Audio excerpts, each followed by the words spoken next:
Di kesunyian malam yang pekat, jauh setelah kekaisaran Romawi terlelap, seorang pria duduk sendirian. Dia bukan sembarang pria. Dia adalah seorang kaisar, orang paling berkuasa di dunia yang dikenal.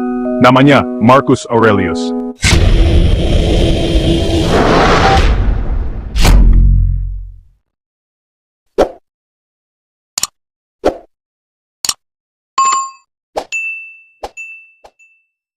Di kesunyian malam yang pekat, jauh setelah kekaisaran Romawi terlelap, seorang pria duduk sendirian.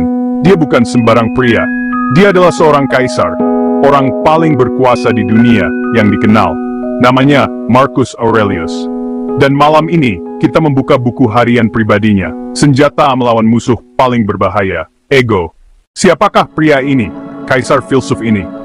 Marcus Aurelius memerintah kekaisaran Romawi dari tahun 151 hingga 110 Masehi. Itu adalah masa kekacauan yang konstan, ditandai dengan perang di perbatasan dan wabah mematikan di dalam negeri. Dia bukanlah pria yang mencari kekuasaan, kekuasaan diberikan kepadanya. Dilatih sejak muda dalam retorika dan filosofi, hatinya adalah hati seorang sarjana, bukan seorang prajurit. Namun, ia menghabiskan sebagian besar masa pemerintahannya di medan perang, melawan suku-suku Germanik di sepanjang perbatasan Danube. Di sanalah, dalam dingin dan lembabnya tenda, banyak meditasi ini ditulis. Bukunya, yang kita kenal sebagai Meditasi, tidak pernah dimaksudkan sebagai buku sama sekali. Judul aslinya berarti, untuk dirinya sendiri. Kumpulan latihan praktis untuk bertahan di tengah kekacauan, bukan teori kosong. Dapat defenhan menjadi dasar serangan kuat terhadap Ini adalah pedang pertama, ditujukan pada kebohongan dasar ego, keyakinan bahwa ia dapat menguasai dunia. Marcus menulis seperti jenderal, memberi perintah pada jiwanya sendiri. Dia tidak bertanya, dia menyatakan hukum dasar alam semesta. Kamu punya kekuasaan atas pikiranmu, bukan atas kejadian luar. Sadarilah ini, dan kamu akan menemukan kekuatan. Ini berarti kamu tidak bisa mengendalikan cuaca, ekonomi, apa yang orang lain pikirkan tentangmu. Kamu hanya bisa mengendalikan reaksimu. Ego berkembang dalam fantasi kendali, memaksakan hasil, mengatur hidup orang lain. Dengan melepaskan yang eksternal, kita berhenti jadi boneka keadaan, menjadi penguasa pengalaman kita sendiri. Marcus mengoyak ilusi waktu tak terbatas. Ego bertindak seolah-olah ia abadi, menunda percakapan, pekerjaan, kebajikan. Ia hancurkan mimpi ini dengan satu perintah dingin. Jangan bertindak seolah kau akan hidup 10.000 tahun. Hidupmu terbatas dan berharga.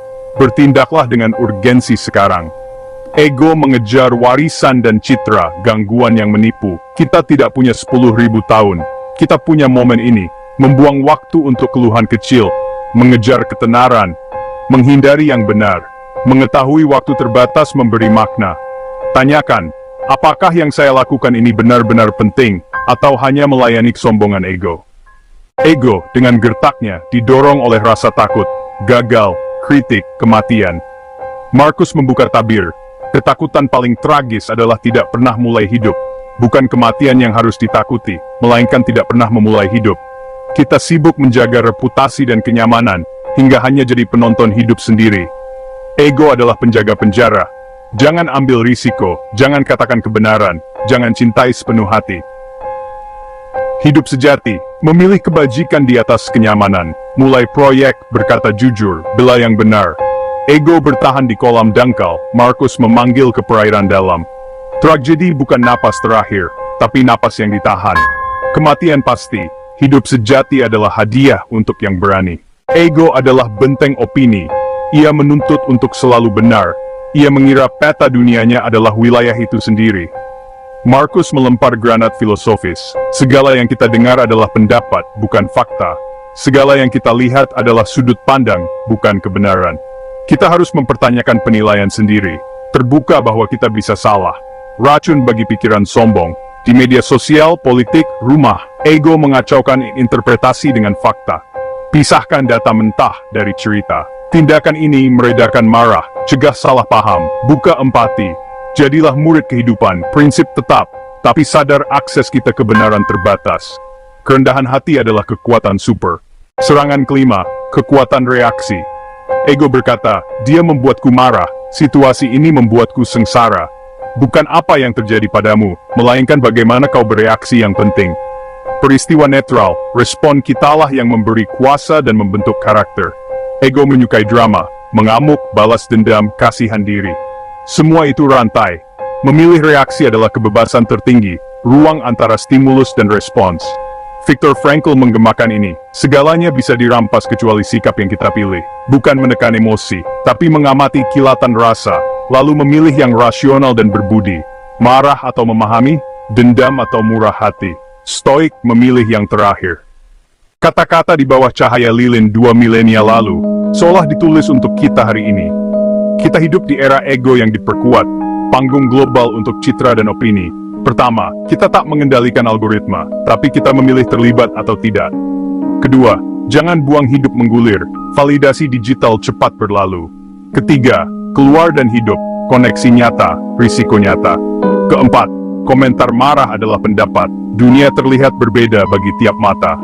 Kelima, kekuatan reaksi pemberontakan yang tenang, jeda yang bijak. Medan perang bergeser dari perbatasan Danube ke perbatasan digital. Meditasi bukan sejarah belaka. Ini manual bertahan agar jiwa tak hilang ditelan kebisingan. Tantangan terakhir, mahkota ego Anda. Kita telah merasakan ketajaman 5 serangan stoik. Ini bukan kutipan untuk dilupakan. Mahkota eksternal adalah tugas, mahkota internal adalah perbudakan. Prinsip-prinsip ini membongkar ego, tiran rapuh yang menjanjikan aman, memberi cemas. Ia bangun tembok demi aman, lalu menjadikannya penjara. Ia janjikan hormat, jadi haus validasi. Janjikan kekuatan, membuatmu rapuh, mudah tersinggung, cepat marah. Markus menawarkan jalan berbeda, ketabahan batin, kerendahan hati, tujuan, kedamaian yang tak tergoyah. Ini senjata untuk operasi pada diri, memangkas kanker kesombongan, membaca mudah, menjalaninya pekerjaan seumur hidup. Pertempuran yang sama, dari tenda Romawi hingga hari ini. Lihat hidupmu, ketakutan, ambisi, reaksi. Markus menyingkirkan mahkotanya untuk menulis kebenaran ini. Dia mengundangmu melakukan hal yang sama. Apakah kamu siap meletakkan mahkota ego itu dan mulai hidup